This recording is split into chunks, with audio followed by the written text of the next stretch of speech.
let's officially not. I wish I had music. I wish I was sort of technical capable to get some music in now. But that's not the case. It is 5 a.m. It's 5 p.m. Friday afternoon, Amsterdam time, and we're kicking it off with another Botfather Geek session with the one and only Molly Pittman. Molly, welcome. Hey, thanks for having me. Hello to everybody. Cheers. A little wine. A little wine, and you got tea as well. A little tea. My dog will probably make an appearance. Yeah, life is good. It's all good. I'm gonna pop a beer. Usually I have some kind of fancy beer, but today I just took them from my own fridge. Wow. There we go. Took them from the own fridge because these just still taste the best. Just a good old Dutch blonde beer. Beer? Sorry? Is that a Dutch beer there? Is it a Dutch beer? Yeah, this is pretty much a Dutch beer. It's called Hertog Jan, but it's nothing fancy. It's nothing sort of small brew or whatever, but it's just tastes good. Just tastes good. So here's to you. Let's start with this. Let's cheers on your book launch, which launched 3 days ago, and is already sort of hitting, what is it, #1 on Amazon? Yeah, we launched yesterday officially. Yeah. I woke up this morning and we were #1 and #2 because of the ebook, which is funny and so awesome, in the marketing and sales category for new releases. So yeah, really. I love it. Awesome. Cheers to that. Congratulations. Well done. Well done. We'll touch upon the book in a little bit. But first, what I want to do, so when we kick this off, a lot of times I have these calls with people all over the world, and usually I would have it with you as well, but you're in Amsterdam. How about that? You're right down the road from you. Actually, we could have this right here, but you're sort of there. I said, hey, how are you doing? And like, oh, why are you doing this online?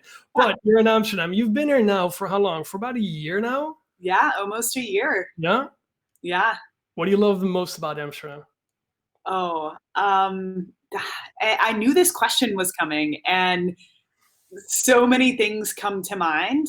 I would say the freedom, like that's my favorite thing. It just feels very open here. Yeah. You can be yourself, kind of do what you want as long as you aren't bothering others. And like that sense of freedom is, yeah, I feel really comfortable here. So if I had to pick one thing, that would be it. Well, you can pick more things. So it's the freedom and yeah. Yeah, fun. I mean, I thought that because I moved here from Colorado, and I thought that I was leaving nature behind when I left the mountains. And a big surprise here has been just the amount of time. Obviously, it does rain a lot, but I think because of that, you appreciate the sun and being outside so much more. So yeah, I'm spending more time outside than I ever have, whether it's just like popping out the front door and going to a little dock that's on some water where we have coffee, or park, or the fake forest, as you like to call it. Fake forest. But that's the whole thing. We're such an teeny miny country. And then we have sort of this thing called Amsterdam, which technically is a city, but when you look at it, it's sort of a large village. And we have nature. We definitely have nature, but it's different than in the US or in most parts of the world. But what we have is absolutely beautiful, and especially the Amsterdam, the old part of the old town Amsterdam is beautiful. And especially on days like these or weeks like these, when the sun is out, it's fairly quiet, no tourists, which is sort of it's a good and a bad thing. It's like a movie set. It is a movie set. It's crazy. It's absolutely crazy. It's a good and a crazy time to be here in Amsterdam, especially when you come from outside.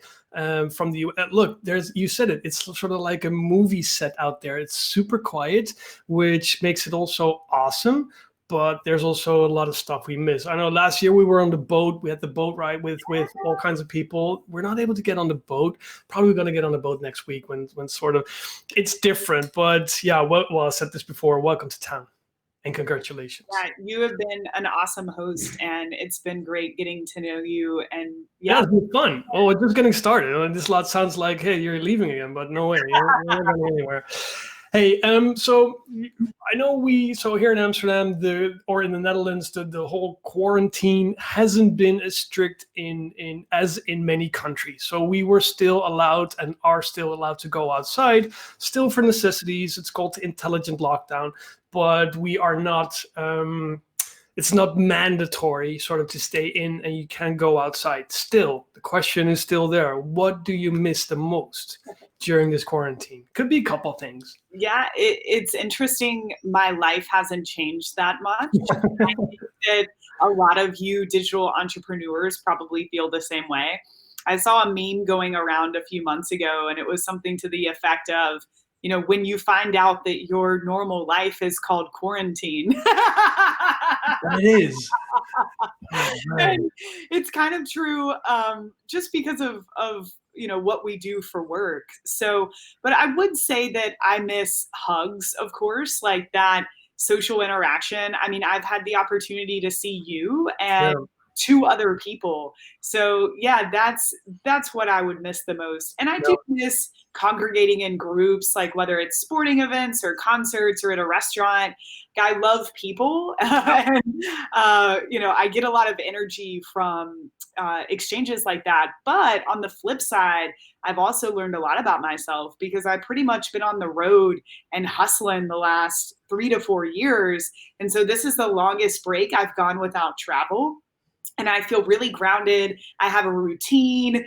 I'm getting more done in work. I feel healthier. So lots of silver linings here too. So what was sort of what's the biggest takeaway or the biggest learning from getting more sort of time for yourself? Yeah, we don't need to be as busy as we are. I think as humanity in general, it's not necessary. I'm not going to say it's bad, but it's just not necessary. You can opt out of this like sort of lifestyle in a way. So, or choose to engage with it, but to set boundaries for yourself. Well, it's an interesting point because you say we choose to engage with it. It's I think sort of we are. You said you can opt out to do it, but we are now sort of we all were forced to opt out, Mm-hmm. Yeah, and therefore intentional. sorry. Like you have to be intentional to opt out of it. Like if you're just kind of going through life with not with a lot of awareness, you can get easily sucked into it. So I think if you have that awareness, just saying, okay, I can live a different way. Like that's the biggest message for me from this. Do you think, because it's interesting, and I've we're not going to go in too much, but I find it so the hard opt out at sort of a reset. I think it's good, but it's I personally I find it hard as well because you get the feeling you miss a lot and you have to work harder to get things across, etc. But do you think when things come back to normal that we can stick in sort of this routine, or is it after 2 weeks you will be back in your daily routine with traveling and It'll be a new routine. Like, of course, we won't stick to it because the circumstances are going to change. Like I will travel again. I saw Rochelle here said, definitely agree with Molly on that one. I'm healthier and shed some pounds. Me too. That's exciting. But yeah, I think that there will be temptations again. There will be restaurants. So your routine is going to change, but like I want to bring these lessons that I've learned into the new routine and just make sure that I do have more balance moving forward and I don't let it get as out of control as I did. well, that's a good thing, letting it out of control. I think this is a great sort of time to step back and see how it can be done different without sort of the whole world tumbling down. As in, sometimes we think, at least that's a personal thing, sometimes you think you need to reply to this email, you need to do this or do that, and if not, this client's going to run away or this is going to happen, sort of drama. But now you see that, look, the world keeps moving even without you. And when you come back a day later or 2 days later, nothing happened. Well, nothing went wrong, or it's all good. So I also try to learn now, or at least take this time to reiterate on myself and trying to be a little bit more relaxed and take some time off and hopefully able to hit the ground running when everything comes back to normal, whatever that may be. Hey, just want to quickly tap on or tap in or click in on your book, Click Happy. Click Happy. I know you've been working on this for a long time. I think it's last time we chatted, you were working on this for more than a year. Tell us a little bit more about the reason you wrote the book. Yeah, multiple reasons, of course, but I felt that this was a medium that I hadn't tapped into as much. Like, I feel in my career so far, I've done podcasting videos, public speaking, and a book just felt like a medium that would maybe even allow me larger distribution to help more people. I think there's a credibility factor to a book, and something about, oh, I can hold this book that feels more obtainable and tangible to people. So it just felt like the next medium for me to move forward with. And especially I know everybody here is probably in the digital space, and I'm sure you have a lot of people in your life that ask, what the heck do you do? And understanding what we do is so tough. And that is a big reason that I wrote Click Happy, in terms of the subject matter, but also the delivery mechanism. It just feels so much more accessible to people. So yeah, I'm really excited to get it out there. Thank you. So a book, the book itself is more accessible? Well, I think a book, the medium? as a medium, just feels more accessible to people. Yeah, interesting. Hey, the funny thing is you hit number 1 and number 2 within a day on Amazon. Let that be said. So is it already bestseller ranking? It's so bestseller is looking at all books in the category. New release, I think, is the last few months. So right now I'm 1 and 2 in new release. And then bestseller, I think I'm like 15 or something, which is cool. So I think I might be able to hit number 1 with all of the books in the category also. Nice. I love it. The rankings is cool. For me, it's, I've been the last 8 or so years really serving this community however I can and putting myself out there. And I think, like I said, a book is an easy yes. Like, I sell a lot of courses that are thousands of dollars that that's just not accessible. People don't even need to. A lot of people don't need that. No. And so, this book is a success because of all the people in our community, the smart marketer community, the digital marketer community that I came from, just lending a hand and supporting. So yeah, it's pretty cool. Thank you, guys. I love it. Hey, so burning question. How did you get up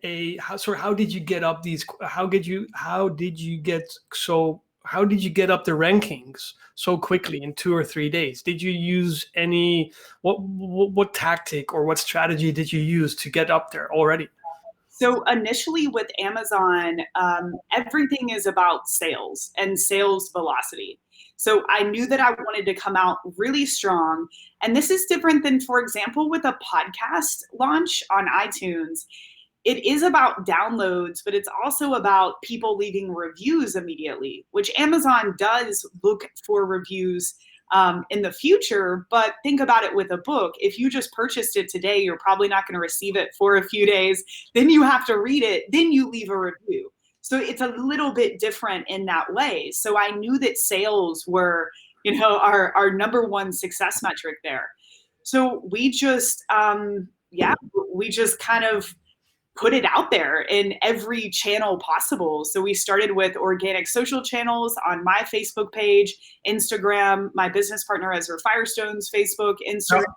We started up ads yesterday. We sent, a mini chat broadcast. I still need to send an SMS broadcast, and we sent 1 email. So we've got a whole promotion planned really for the next month to continue to get the book out there. But it was cool to see that happen in 1 day. I love it. And I think this is a classic example of tapping into the groundwork and from the last couple of years. I mean, this didn't come overnight. Look, the fact that you are able to drop sort of the announcement in all these groups and your own groups and your email list and your SMS list, which you still need to do, but ManyChat, Messenger, all that's the groundwork already done. So my biggest takeaway on this is invest time and resources and money, if you wish, in building those lists, and keep those lists engaged with content. Focus on building groups, whether it's for yourself or for your clients. Before we jump into the SMS, sorry, you want to say something? Yeah, I think one more thing too is that with this book, most of my career has been about teaching very tactical marketing information, which is cool. And I love that. And I'll always do that in some form. But I didn't want to put a book out about Facebook ads or, I feel like that's already covered. And there are plenty of books out there about the tactical side of marketing. So I wanted to add on, I wanted this book to be more than that. And it's split into two parts. The first half is more life and career advice, no matter what you're doing. And I tell a lot of stories from my career that were very vulnerable to write, honestly. But I think that's the best part of the book. And then the other part is more tactical marketing information. So I think another reason that this is doing well is because there is vulnerability here. It's not just tactical marketing stuff, and that makes it so much more applicable to more people. Even if you aren't a digital marketer, you would get a lot from the book. So I think if you're ever thinking about putting out a book, it would be something like, I didn't start my career with a book, like you said. It's really, you never thought about sort of there. Exactly, yeah. And think about how can I do something different than I've done before? Because this book is the first place really that people are that have been following me are going to get a more in-depth look into my life. And I know that that's, attractive to them. So one more thing that we did that I think is helping too, Rucker, and we're going to do something similar with a podcast launch here in a few months. But in February, I shot a free, it's 5 or 6 hour video course. It's a series of interviews with Ezra, my business partner, and John and Colleen, who I also work with at Smart Marketer. And it's called Balanced Being. And it talks about this concept of work-life balance. So that is free when you buy the book. And I think that that's also helping too. I think people are buying the book to get the free course too. So just another little tip for you. Well, it's packed with value. And I'm going to be blunt. I didn't purchase it yet. I didn't download it yet, but I will, and I'll definitely check it out. But the thing is, what I love about it is that you were able to, first of all, you wrote the book. Awesome. Now, then comes launch. And you positioned yourself into a position where you were able to drop it into a warm, engaged community, which helped you with minor efforts to get it onto number one, rank number 1 and 2 on Amazon, which is awesome within 2 or 3 days. And that is because all the work you've done before. And I want to wander off a little bit further into building communities, and let's see where we go. I mean, again, this isn't necessarily planned, but because building a community and building an audience is valuable for everybody, for personal brands, products, services, etc. What are your sort of key takeaways or tips when somebody wants to take the next step in building communities and keep them engaged as well? The first thing is, I think you actually have to be interested in and want to help the people that you're serving. So, people can sniff inauthenticity quickly, especially nowadays. Every time we log on to Facebook, our bullshit meter is being tested and refined. So consumers are very in tune with that. And so being authentic is first and foremost. I see a lot of people who are like, oh, my XYZ marketing campaign didn't work. And it's well, it wasn't really about the marketing. It's just that it was very obvious that your goal was to make money and to not truly help people. That's the whole thing. I mean, we are allowed to make money. Of course. Yeah. I mean, our tagline at Smart Marketer is serve the world unselfishly, Yeah. and profit. Yeah. People profit. Yeah. To do the first part. And I know that you hear this a lot, but it's just the truth. Yeah. Yeah. Serving in whatever way you can. And for me, especially in the beginning, that meant saying yes to, as many opportunities as I can. Like, I came up in the game as an intern at Digital Marketer. I found this internship on a Craigslist post. And I was willing to do. The big question is, what were you doing on Craigslist? Looking for a job. Yeah.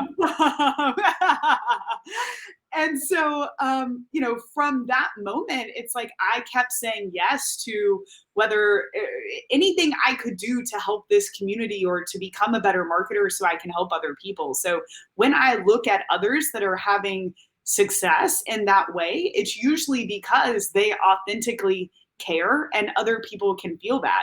And then it's, just saying yes to opportunities and getting out on whatever medium that that audience is hanging out on, but also that you feel comfortable with. So for me, that's been podcasting. I was a part of a podcast called Perpetual Traffic for almost 5 years. That's been a huge part of me building an audience, because podcasts are also very intimate. And when we launched, there really weren't any podcasts about Facebook ads or paid traffic, which is kind of what people, initially follow me for. What would you do now? What would you do now? So let's say we're 2020. I got a new product. I got a new service. It doesn't really matter what it is, and I'm planning to launch it in, let's say, 6 months from now. What are the things that I should prepare now? What groundwork should I lay out in order to have a successful launch? Or product or service? Any product or service. So yeah. Well, I mean, there's so much I would do. Like, first, I would figure out your sales funnel, of course, like based off of what you're selling, what kind of business it is, what channels you're using, that's the first thing I always focus on. Like, are we going to be able to generate sales, and are we going to be able to have the highest average order value possible from this interaction? Tighten up. And then move forward. Fair enough. Okay, but so let's say we have a product, we have a service, everything is laid out. But what I want to do is I want to make sure that we are able to hit the ground running in 6 months from now. Should I start a group? If yes, how am I going to keep the group engaged?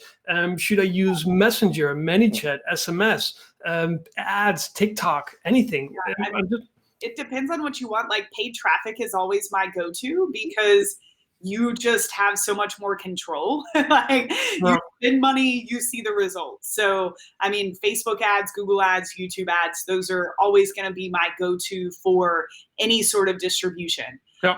I probably wouldn't just start a group unless, like, we use groups more for our paid students as ways to access us. There are ways to use groups efficiently, like you do. We actually have a launch coming up later this year where we're going to try a pop-up Facebook group, because that product sells more consulting-based. It's more consulting-based offer. So I want to demonstrate the benefit of having access to us for free on the front end of the launch. So that is where I might use that. I think organically, and this is something we have not tapped into as much as we should. If you're thinking more organic, YouTube is definitely a place to be. It's still super untapped. Channels are growing very quickly. That's my next project. Well, we got the book out. We have another podcast. That was going to be the next one. So I'm no longer doing the podcast I was doing, but I'm going to launch the Smart Marketer podcast in July. Mm-hmm. So that is still a medium, really, no matter what market you're in. Podcasting is such a great way to build an audience. And then after that, organic YouTube. So actually, it's funny, because if I think about me building my sort of solo career and everything I'm doing with Smart Marketer, the order was paid traffic first and really using that to get going. Then this book, then the podcast, and then the YouTube channel. So yeah, I don't know if that's helpful. That's definitely helpful. And what I find interesting is sort of you're deviating a little bit from groups, or at least you're not as sort of excited about groups as I am. or it's at least it's not sort of on top of your list. I just use them in a different way. So, the ways that I use groups in my business is we sell monthly continuity, or we sell mentorships. People get access to these groups for a few months, and they get to ask questions, and we look over their ads, and we look over their sales funnels. So for me, that's how we use it. And we have a full-time employee who's in there and making sure that the community is managed in the right way. So for me, I don't really want to expend the energy to do that on a free level. Like, I'm not saying it doesn't work. It's just we use those. If I gave that away at the top of the funnel, it would diminish what I'm doing at the bottom of the funnel. No, fair enough. No, 100%. I definitely agree with that. And I also agree that it takes a lot of time and lots of effort to sort of keep a group engaged, because it's super easy to whip up a group. Oh, yeah, you should do a group. But then the next step is how you're going to keep the group engaged. And I see the groups as sort of the step, sort of the top of the funnel step, where people are able to get in my scenario, it's Bots and Beers. It's sort of it's sort of the pub where everybody can come together, and you gotta let's do a beer. Where everybody can come together, and where questions are being asked, where content is being shared, and from where also authority is being built. Just before we jump into sort of SMS,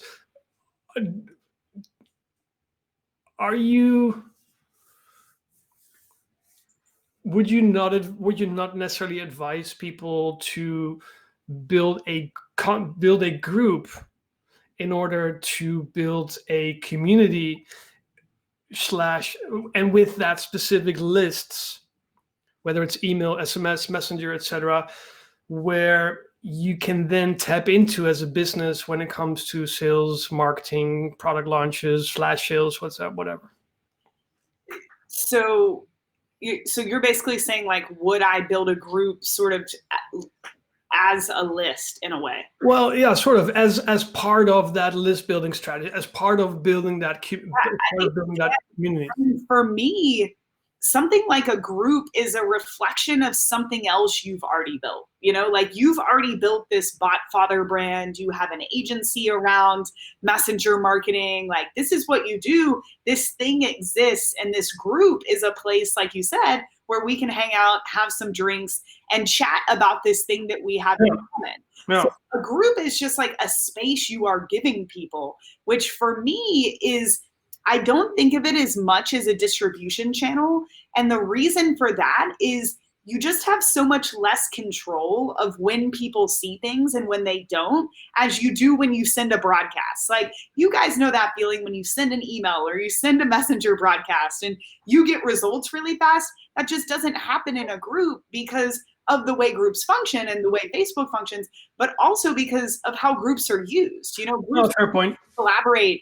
And so, not that it's not beneficial. I mean, there's so many relational benefits there that are going to help you with those other benefits that we're discussing, but they're not really measured in the same way.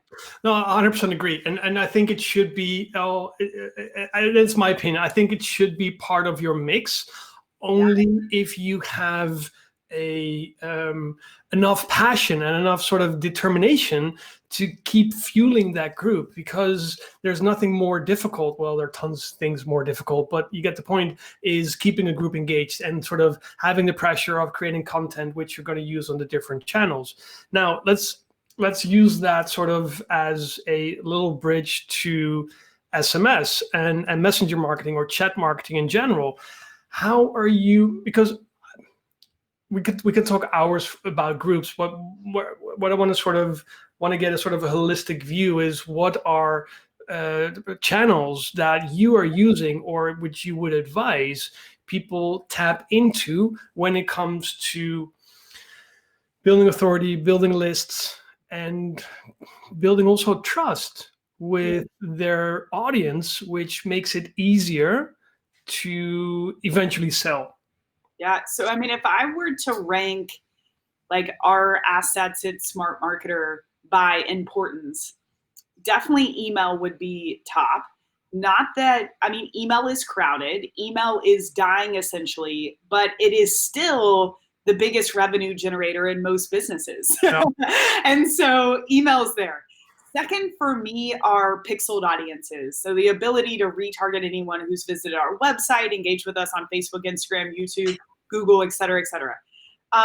And then it's kind of a tie, I guess, between things like, you guys know that I've always been a huge proponent of Facebook Messenger. And, back in 2016, I was one of the first people to kind of play with this, at least from an ad standpoint, and, help ManyChat get out there, things like that. Like, I love this industry, but I will say that this is just a channel, like Messenger, SMS, email, any of it. It's just a channel. And for me, seeing the tighter regulations from Facebook, like the past few months, which you're so well versed in, like that makes it a little bit less sexy to me, honestly, just because there's 100%, 100%. Not as valuable as it used to be. So that led me to, okay, SMS has been around a while, but it's now way more accessible. And when ManyChat said, okay, we now have SMS available, I'm like, cool. Well, they have SMS available. Right. Let's be honest. At least. We need to keep the pressure on, Molly. We need to keep the pressure on. It's awesome. It works, but it's only in one country. Right. How many countries do we have in the world? Of course. Of course. Well, and I will say I'm lucky to have it in multiple countries through ManyChat. So I know they do have that availability, but they just haven't pushed it out yet. I know. So that is coming. Yeah, I know it's coming. It's good. Yeah. When I saw SMS launch, I'm like, okay, I mean, there are regulations around this in a huge way, but it's not regulated in the way that Facebook Messenger is. And I mean, we talk about how personal Messenger is, and that's why it works. I mean, there's nothing more personal than SMS. I mean, I think about the way I operate as a consumer. You said this before we hopped on, Rucker. You were like, you sent that to me in Messenger. You never messaged me. I messaged me. I was looking for something and like. Yeah, you texted me. So it's like, yeah, it's such a personal channel. And so, yeah, I honestly haven't done a ton with it, but what I have has been very lucrative, which is awesome. And I think it's just good proof of concept. I want to take it 2 steps back. What you said, and I made a note here, email is still the top seller in Smart Marketer with Smart Marketer. Email is still the top seller. Great. But we also know that email is sort of when you get, correct me if I'm wrong, if you're doing really well, you get open rates maybe 30, 40%. You guys are probably on the top of that for the email, which means, let's say you're doing really well and you're getting 50% open rates in your emails. That means still the other 50% didn't open it. And it's still the top seller. So here's my thought.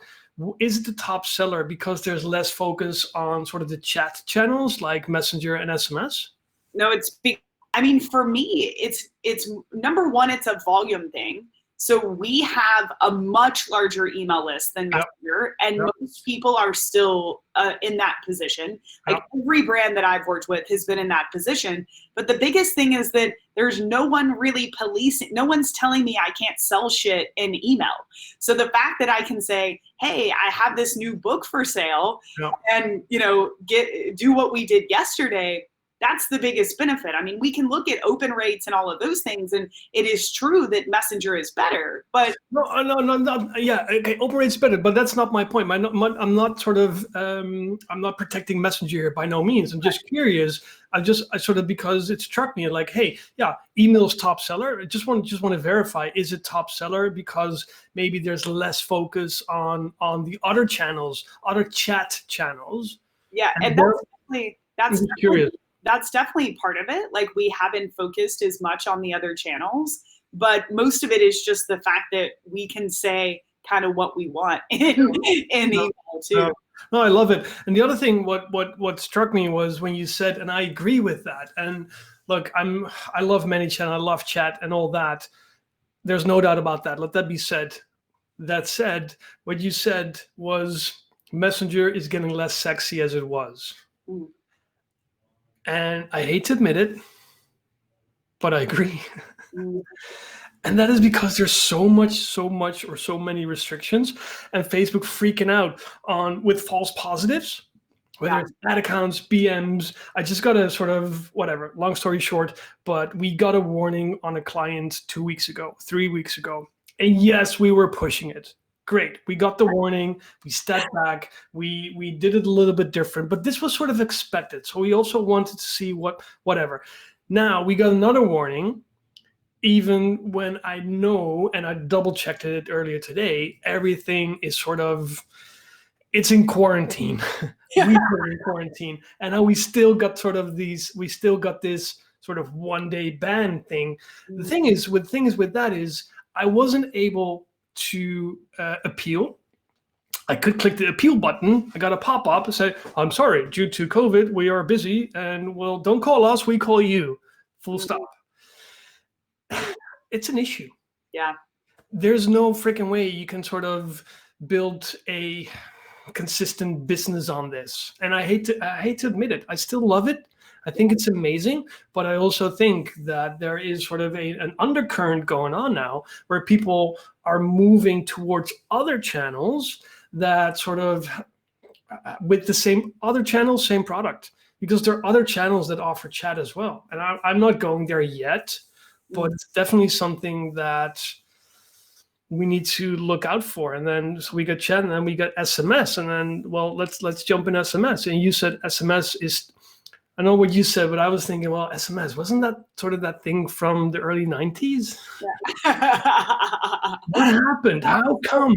Cool. Yeah. It is old. It feels old school. And you sort of iMessage me, and I get you because you're the only one. Even my mom doesn't iMessage me or like you got that old school sort of car horn, beep, beep, and then no, that's probably Molly. Even the dog's like, oh, well, there she is.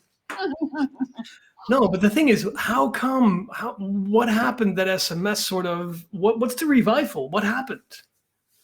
Like, well, I think that marketers have built tools now that allow us to turn this into a marketing channel. So just like with ManyChat and Facebook Messenger.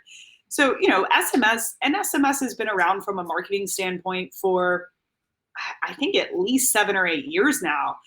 But so I'll tell you how we initially tested it. And this is how I like to test any communication channel. Cole said, completely agree. Email has roots. SMS has minimal regular. Message are too controlled. Yeah, but dude, you're absolutely right, and it gets more and more strict. Yeah. So here's what we tried, and anytime I test something new, when Facebook Messenger opened up to advertisers, this is the first thing that I said was, okay, let's use this at the bottom of the funnel first, because I want to prove that we can use it to make money in some way, but I want to use it in a place where I already know there is a need for the product or service. Because a mistake that people make is they're like, okay, I'm going to test Facebook Messenger, but I'm going to test it to deliver my new lead magnet or my new product. And I'm like, oh, buddy, now you're testing a new communication channel and a new product. Don't do that. Like, just one variable at a time. So that's exactly what we did with SMS. A little bit ago, we had a launch for our Train My Traffic Person mentorship, which is a 4-month paid traffic mentorship that I teach twice a year. And so this is a high ticket offer. It's $3,000. We sell around 100 to 120 each class. That's pretty much our capacity. And so this is right when Mike, over Christmas, Mike Yang and I had chatted, and he's like, hey, I want you to test. CEO of ManyChat, just for the record. I want you to test the SMS feature with ManyChat. And I'm like, great, I have this launch coming up, let's test it. And so I already knew that for this launch, the optimization that we needed the most was at the bottom of the funnel. Like, we're great at driving traffic. We have a lot of awareness around this offer, but this is an expensive offer. We need something in the middle. And I wasn't ready to like hire a phone salesperson. That's not really me. I don't really want to do that anyways. And so SMS was a good option. And so I talked to the customer service team, said, hey guys, because they're already doing a lot of consultative selling through email and on the phone, people that reach out and ask questions about our products, hey, would you guys be willing to, take on this SMS? And they're like, yeah, of course, it's just live chat and mini chat, like it doesn't matter to us whether it's coming through Messenger or SMS, let's give it a shot. Yeah. And so we did.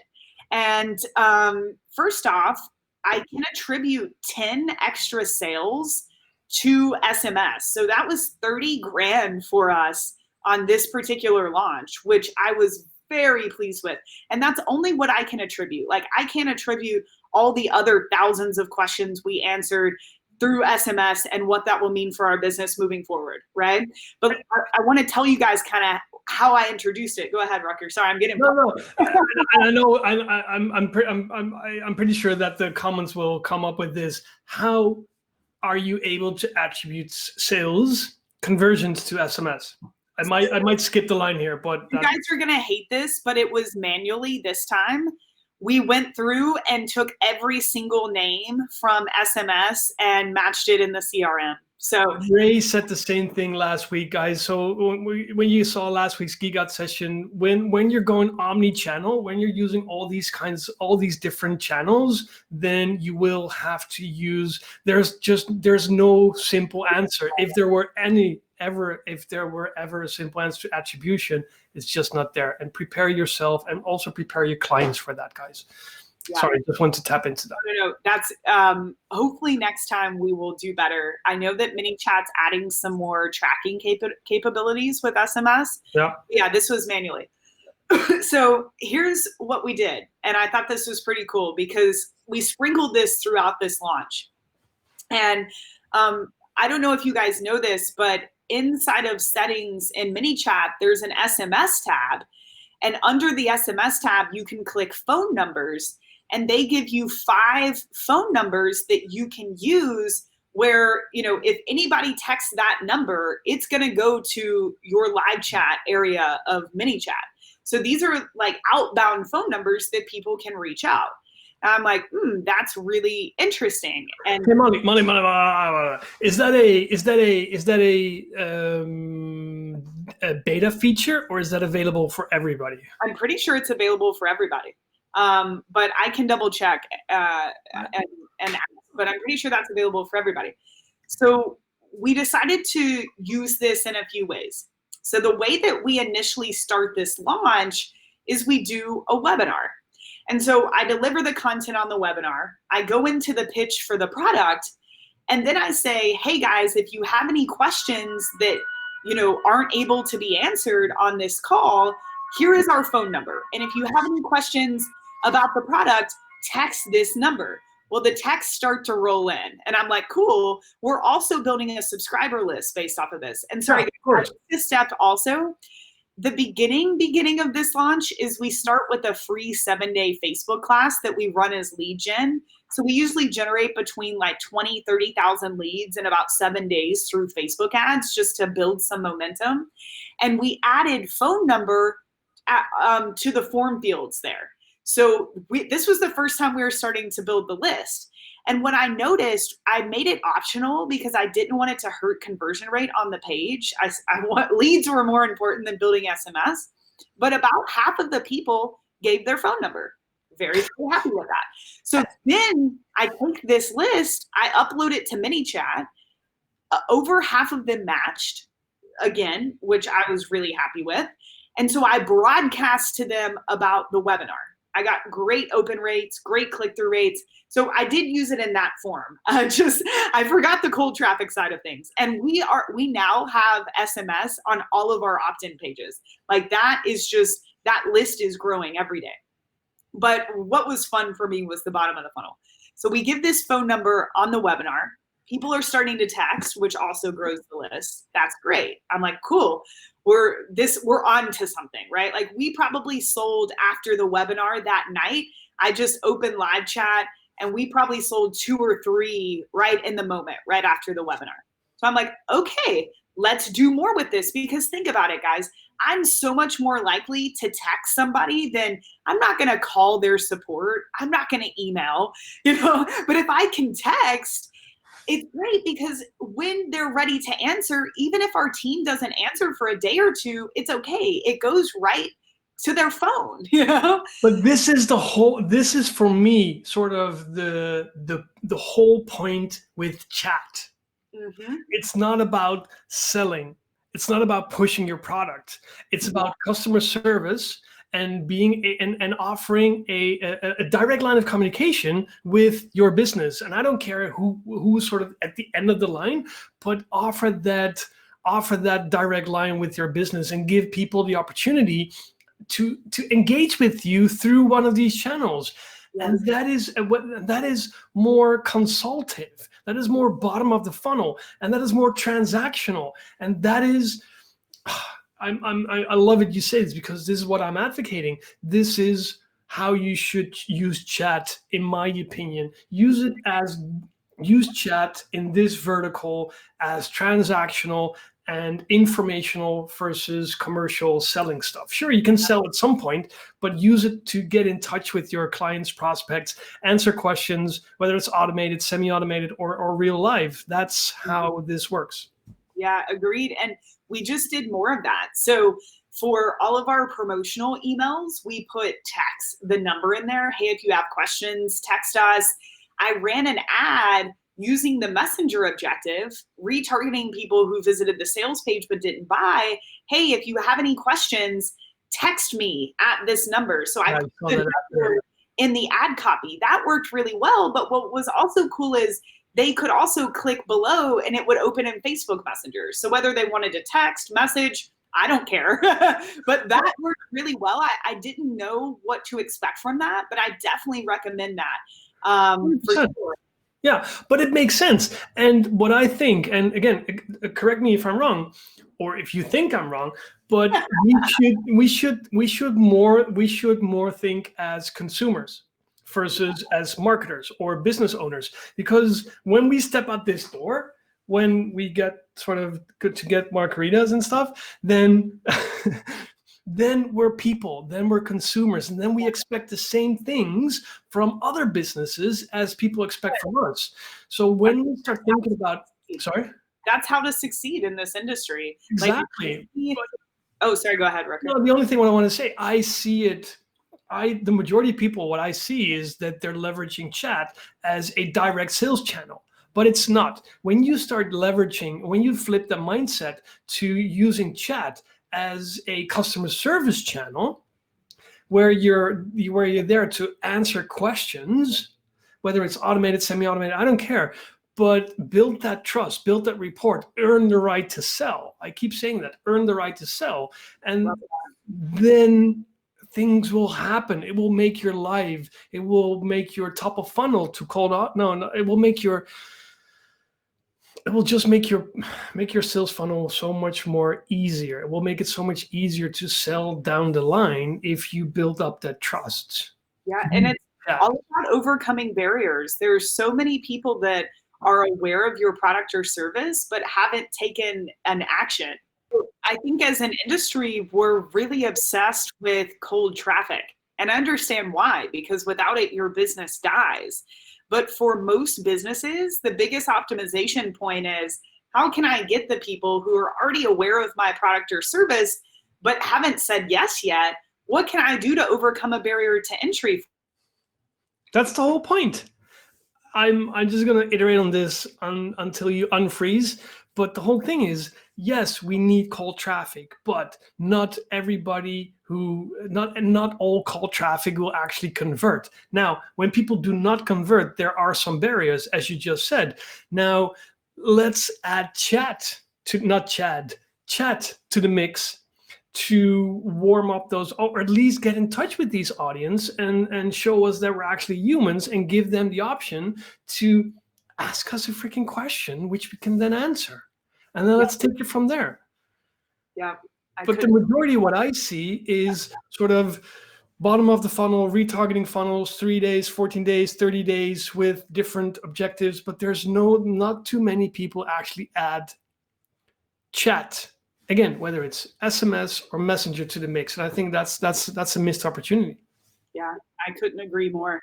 And people have what was so cool about this is seeing, it was also an experience in getting to know our customer, because the questions they were asking, it was so interesting. They wanted to know, is my business type right for this product? You know, the questions they were asking were so informative.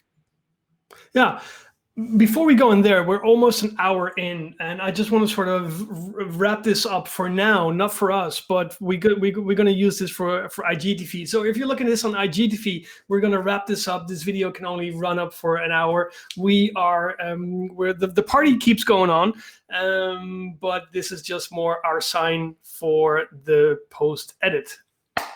The whole thing is with this is, there are so many, I think a lot of us are stuck into the stuff we're used to.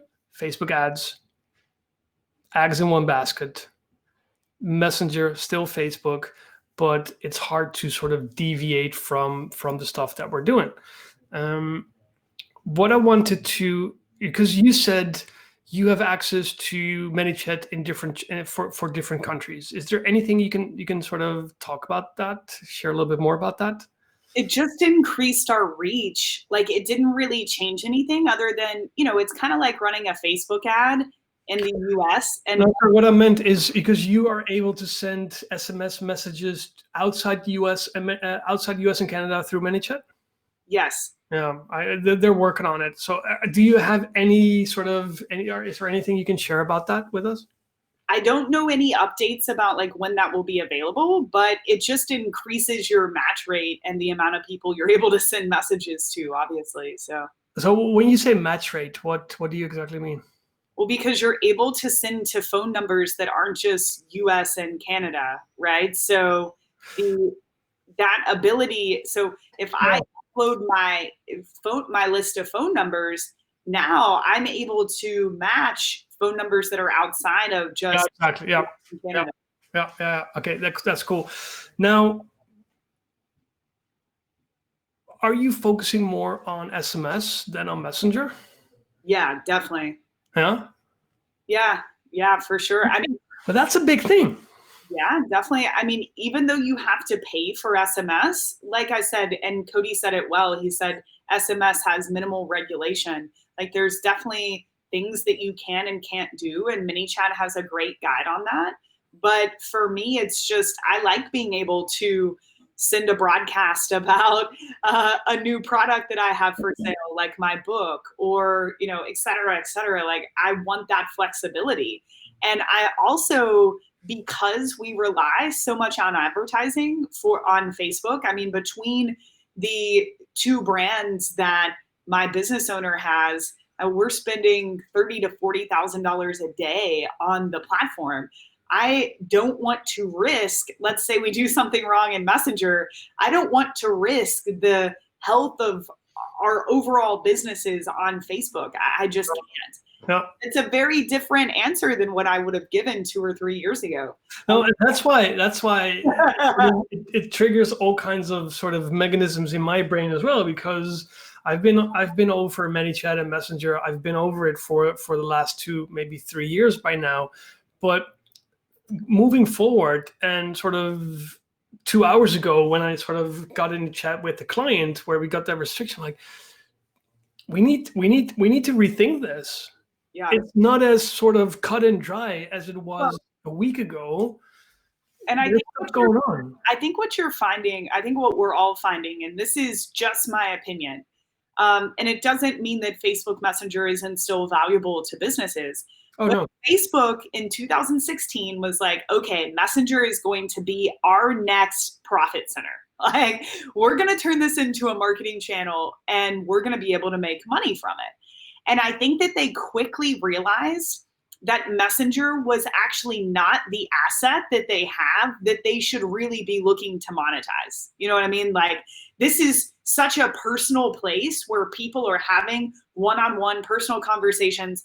We don't really know how to regulate this with, you know, in terms of making sure this doesn't turn into email, which I'm glad they did that. I'm glad that I don't hop on chat every day and have 20 promotional broadcast from brands. But for messages, I agree. Yeah, we're still going to let marketers use this, but there are going to be some strict rules around it, and that's totally cool. So it's understanding that. And Craig said, so are chat flows not important? How do you do lead? So chat flows are still important. It's just making sure you're following the terms of service. And one of the most educated people out there about that. How do you? Oh, sorry. Yeah, no, but let's dive. Greg, don't get us wrong. Messenger is definitely highly relevant. If not only look at the volumes, but the whole thing is we're playing on Facebook's playground. And as this call progresses, or as this talk progresses, I need to reiterate on how I look at this as well, because it gives me new insights when we're thinking out loud, which we're sort of doing here. So chat messenger is still super relevant. The whole thing is I think, and I've said this before, and it's on video, so we can prove it. But the thing is, I think we need to change our mindsets on how we leverage and use Messenger. We shouldn't use Messenger necessarily to push content in the top of the funnel. We should more leverage Messenger as a transactional communication tool. Sorry. I think Facebook started seeing the funnel strategies that a lot of us were using, and they didn't, I don't think that's how they wanted it used. And look, when you think about it, it makes sense, because the equity for Facebook is the user. And when we walk out that door, somebody walking with a dog there, you saw that? That was adorable.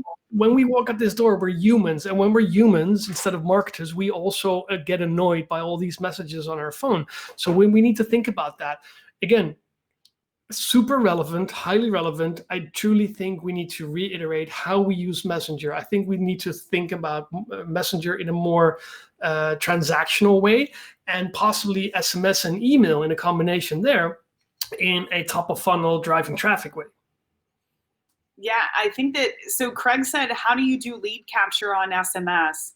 So I wouldn't think about it necessarily from like doing lead capture on SMS. Just think about, you guys, for me, lead capture is all about what lead magnets are you using to generate leads for your business. And when you are asking for that contact information, you can ask for email, you can ask for a phone number, you can use the checkbox and get Messenger subscribers. So at that point, which we're generating leads through cold traffic, through paid traffic, through organic traffic, so it's not about doing lead capture on SMS. It's about including SMS as a communication channel that you're gathering when you're doing your own lead capture, I guess is the best way to put it. And then how to use SMS to get people back into Messenger. You can do that. So you can send, you can have Messenger links in SMS that send back to Messenger, which is pretty cool. Yeah, especially if you're using Messenger, if you're using SMS, sort of the native SMS feature in ManyChat, it's sort of a one-stop shop, and that's sort of one of the hottest updates they made. Is it's super easy to connect Messenger flows to SMS messages inside of sort of your ManyChat dashboard. So that's pretty awesome. That's sort of part of my next question as well, is should we use Messenger? So just tapping into Greg's question here is, how would you do lead capture on SMS? Would you use SMS to re-engage people in Messenger? Or should we more focus on keeping people in the SMS sort of vertical? First, just using it as a nudge to get back into Messenger, open a 24-hour window, which allows us to do whatever. I mean, you could, but for me, it's like I use SMS to get them to take whatever the next step is in the customer journey. Like it's not worth it to then go to Messenger to get the 20. Just use it to get them to take whatever that next step is. I mean, you definitely could do that, but for me, I wouldn't. Like, no, but it's interesting, and sort of all these strategies, these evolve and they change. In 5 years, we're gonna be giggling about this call. Yeah, exactly. These change, and that's our goal. Like as marketers, when COVID hit, I was to myself thinking like, digital marketers, we deal with change every day. Like, we are one of the most well-equipped industries to handle something like this because things are changing every single day. So that's our goal. I'm not married to a channel. And I know that they're going to change throughout our careers, and that's pretty fun. They're changing every day. Hey, a question here from Simran. How much more, and this is a great question. I'm not sure if we have an answer to this, but how much more is the cost of SMS to customer service? How much more is the cost of SMS customer service communication channel? I'm not sure on that. No, Simran, compared to what? I think he's saying like Zendesk, or she's saying like Zendesk or something. So Simran, just let us know in the comments what you think. But I wanna iterate on this. Chat, it should definitely be on top of your sort of list to funnel people away from direct customer service communication, because a lot of questions shops or businesses get on a daily basis should not necessarily have to be answered by a human being. These can be answered by automations, whether it's AI powered or not, or no AI. It doesn't really matter. That's not the point now. Point is that you should look into, together with your customer service team, what are repetitive questions that come in on a daily basis that can be automated, whether you're automating it with SMS or with email or with Messenger or with any other tool. I don't care. That's definitely stuff you can, big wins tomorrow. Just funnel that away. And if you're able to funnel away 10, 20, 30% of repetitive questions from your customer service team, go figure what that's going to save you in money on a daily or weekly, monthly basis. Simran, I'm not sure if that answered your question, but please drop in the next comment. Greg, you wanna Greg? Can you give an example of using SMS as the next step? Like, what's the first step before the SMS step? So I'll give you two examples. One is from an e-commerce company. So this is my business partner, Ezra Firestone's company called Boom by Cindy Joseph. We sell skincare and makeup to women over the age of 50. And so this is how that would look. We run ads to some sort of lead magnet. Our most popular one right now is the 10-minute makeup guide for women over 50. So we're sending traffic to a landing page for these women to opt in for this guide, which they love. We're using Zipify pages, Ezra software, super easy. And we just put the phone number. So first name, last name, email, phone number. Now we generated that phone number. So we can text them the next step. Usually we've tested a few different things. The next step can be something like, hey, thanks for opting in for our guide. We hope you enjoy it. Because you did, here's an extra 10% off your next purchase. Click here to go shop. Another example is, this is us in an info business, driving ads to a squeeze page where we're generating leads for a free 7-day Facebook class. So for that one, we generate the lead, the phone number. We've added that as a form field. So now we have that phone number, and then the next step in that funnel is generally a webinar. So they'll get a text, hey, Molly, hope you're enjoying my free 7-day class. If you want to take your, this information to the next level, we have this free online training. So just using that as a communication channel to move them to whatever the next step is, depending on your business. I mean, it might be that you are an agency and someone has filled out the inquiry form on your site to maybe work with you, and maybe they gave their phone number, and you can text them, hey, thanks for the interest, would love to hop on a call, or whatever that is. So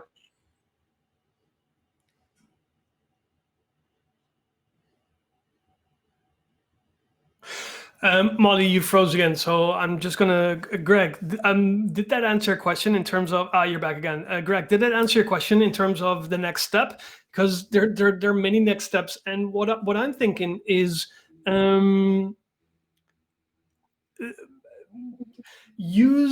don't have to reinvent the wheel. You probably already have email follow-ups.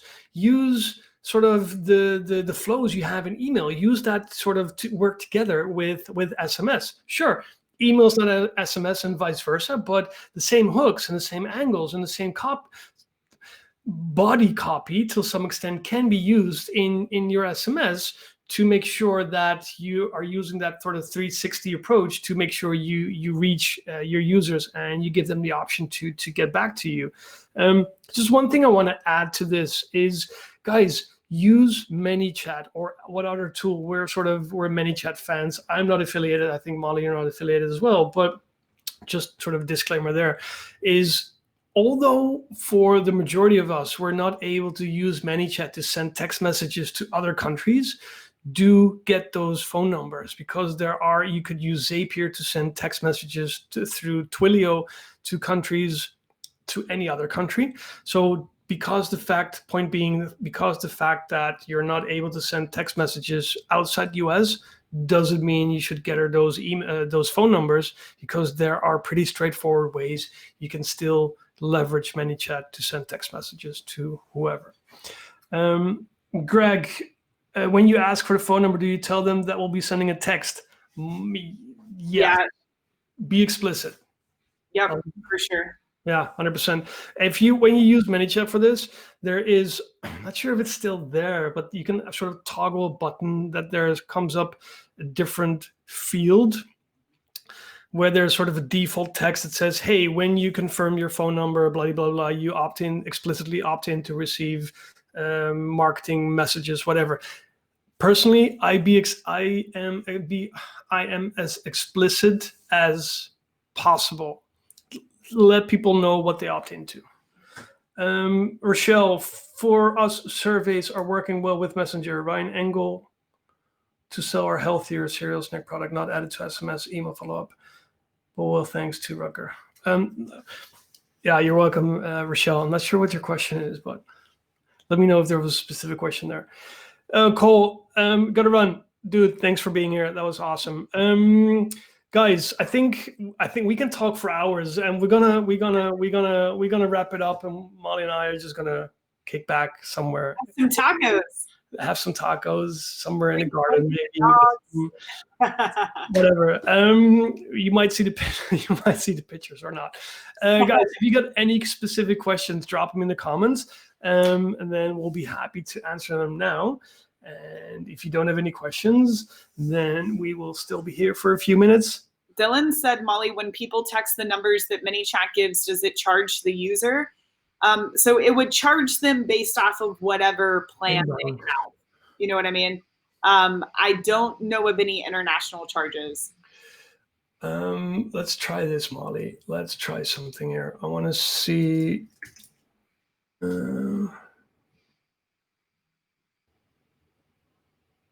I got too many sort of people. I want to get my screen up, my ManyChat sort of dashboard on the screen, but there's too many sort of stuff in live chat. I don't think that's cool to put on the live here. No, I just want to go through, see, because I don't think I have it, but we'll get there. We'll get there later on. As a new agency owner, what general advice could you give? I love that question, Ryan. My best advice to you is I've got a few pieces of advice, especially if you're new to the game. When you're working on a project or working with a client, don't always measure your success or the currency, like what you're getting from the situation, via money, because you have to keep in mind how valuable your experiences and developing your skill sets are. So when you're working on a project, like when I was an intern, I wasn't working for money, but I was developing experience that got me to the next step in my career. So think about that when you are saying yes or no to clients. It's not always about the monetary side of things. Obviously, you got to pay the bills, but that will come. I worked with a lot of clients for free and just asked people to give me a shot so that I could gain that experience. Experience is a currency. Fair enough. That's a great one. Keep that in mind. It's huge. So that, number two, definitely think about boundaries with clients. Make sure that you are very clear in your expectations of communication and how you want to work with them. This will further define itself as you move through your career, but it will just help you avoid situations like burnout or any sort of relational issues you have with clients. And for me, and all of the people that I see that work with clients, one of the biggest issues that causes failure is usually has nothing to do with marketing or anything tactical business wise. It is an issue with the relationship or, ego, or like one of my students, this is a great example. She reached out to me earlier this week and she said, Molly, I've set these boundaries with this client and she still keeps getting into the ad account and changing things. And she's sending me 5 emails a day. And it's like, that's not an option, right? That's not going to work. So make sure that you are paying attention to that stuff, because that's what could make you unhappy or you feeling unfulfilled. So yeah, the first thing is the currency isn't always money. Second, make sure that you always establish boundaries and have very clear communication with clients. And make sure that in the end, your job is to get them results. Your job is not to work a certain number of hours for them or anything like that. Your job is to get them results. So if you have someone that's asking how many hours you're going to spend on something or is trying to project manage you in some way, that needs readjustment, because that is more of an employee mindset, which there's nothing wrong with that. But as an agency owner, this is different, right? Like your goal is to get them results. You're trying to get out of this idea of trading time for money. A few other quick tips. Try to, if possible, be in industries or take on clients where you are the avatar or you have some sort of interest in the product or service. You will inherently be better at this, Ryan, because you already, like, for example, I'm a dog owner. I love dogs. I've loved dogs my entire life. So a client for me in the beginning that worked really well was someone selling in the dog market, because I was already that avatar. I was already very interested in that. And if you have those opportunities, take them, because they will feel a lot less like work. So that is something else that I wish I would have done earlier in my career. I chased the money versus the like what I was interested in. And I wish I could go back and change that. So that's huge. And then last but not least, I could go on with this. Also try to pick verticals initially that you're interested in. So for me, I started at Digital Marketer. I learned how to build and scale an info business via paid traffic online. And then my first few clients after I left there were information businesses, because I knew that model. Now I've been able to expand out to other business types. Great. But I think focusing on that certain type of business really helped me in the beginning. And I see that for a lot of folks. Like they start out, they figure out e-commerce. Most of their first clients are e-commerce. Great. And then they can dip their toes into other waters. But yeah, hopefully that's helpful. I'm excited for you, Ryan. This is, yeah, I mean, we have such an incredible opportunity right now, guys, with what we know and how it can affect the economy and a business. And so use that to your advantage, like serve the world, but also use this to live the life that you want. 100%. Hey, another question from, where are we? Sorry, I had it here. Is it not gone? Oh, no, here. A question from Greg. What do you think about, we touched upon this briefly, what do you think about web chat that has the same functionality as Messenger, but doesn't have the restrictions? Ooh. Well, I think that if you're thinking about like web chat, like I hop on your website and start a chat, well, for me, it's not much different, because even from a user perspective, doesn't matter. Even though you can chat through a web chat service, it's not like that's a mechanism that I can then broadcast out to them again. That's the beauty of using Facebook Messenger as the live chat on your site, because they can be there in the moment and live chat, but when you follow up with them later, it's still hitting their inbox. So, in that situation, I would actually use Messenger because there's a lot higher chance of follow-up there.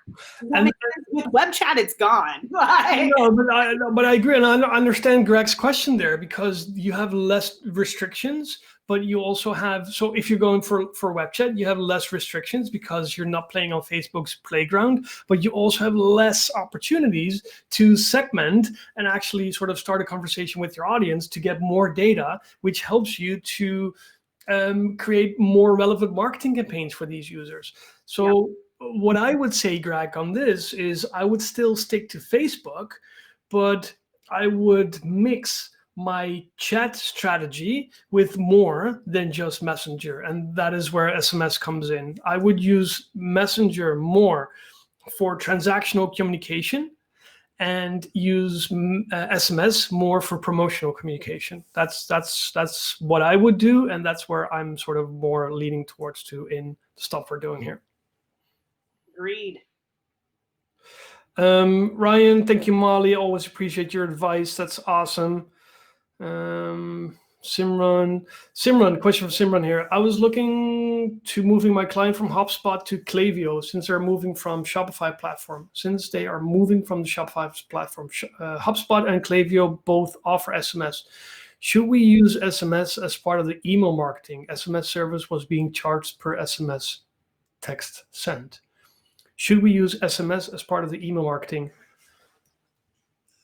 In combination, yes. So I definitely, if you're using Shopify, definitely use Klaviyo because it's the best platform for Shopify. I actually haven't used SMS through Klaviyo since we use ManyChat, but I haven't heard anything bad about it.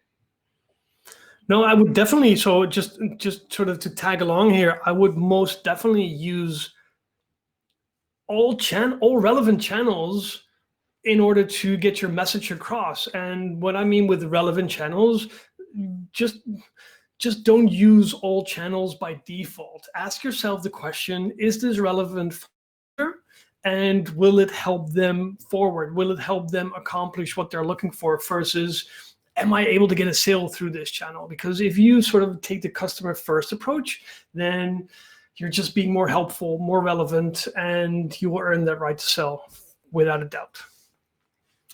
Simran, let me know if that answered your question.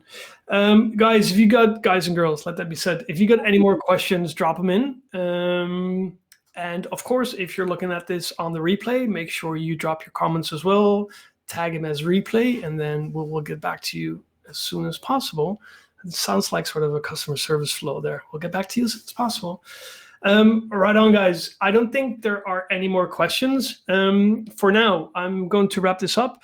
Molly, thank you so much for your time. Thank you so much for your time and for your insights and for everything. Thank you for just being an awesome human being. I'll see you in a bit. Yeah, tacos soon. Thank you We're guys gonna get some tacos for being here. This was fun. Yeah, this was awesome. Thank you. Last question, Ryan, and then we're going to definitely wrap it up. I noticed you've used ManyChat and SMS to promote this live event. What are your thoughts promoting live events on Instagram and Facebook, and how do you feel SMS fits into this? I noticed you use ManyChat as what are your thoughts about promoting live events on IG and Facebook? That's a great question. I had difficulties with promoting this Facebook event to a cold audience using the Messenger objective. It for some reason, it wouldn't feed out. Don't ask me why. I tried different angles. I tried the conversion objective with the messenger destination, called up straight up to Messenger. I wanted to drive traffic to a ManyChat landing page. I tried to. Nothing worked. Don't ask me why. It for some reason, it didn't work.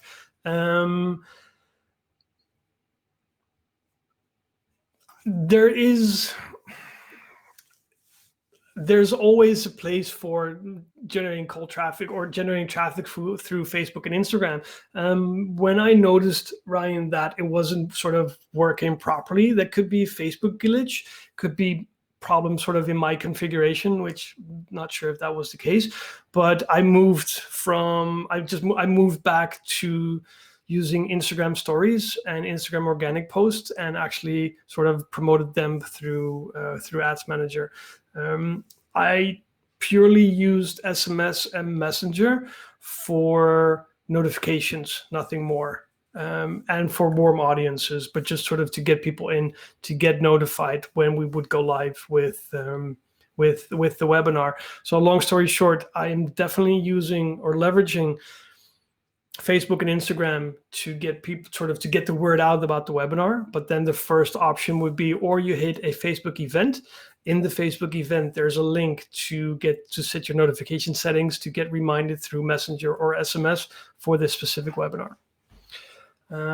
Hope this answered your question, Ryan. Let me know. Will it work to get me here? Yeah, right. No, well, awesome. Now the big question is, did you get here through SMS or through Messenger? I just realized I didn't send out an email. Interesting. Sneha, yes, there will definitely be a replay. I'm pretty sure that this will be live on the page as well. I don't think it's set to sort of self-destruct, but yes, there will be a replay. It will be uploaded to all the channels that you are comfortable with. For now, guys, we're going to wrap it up.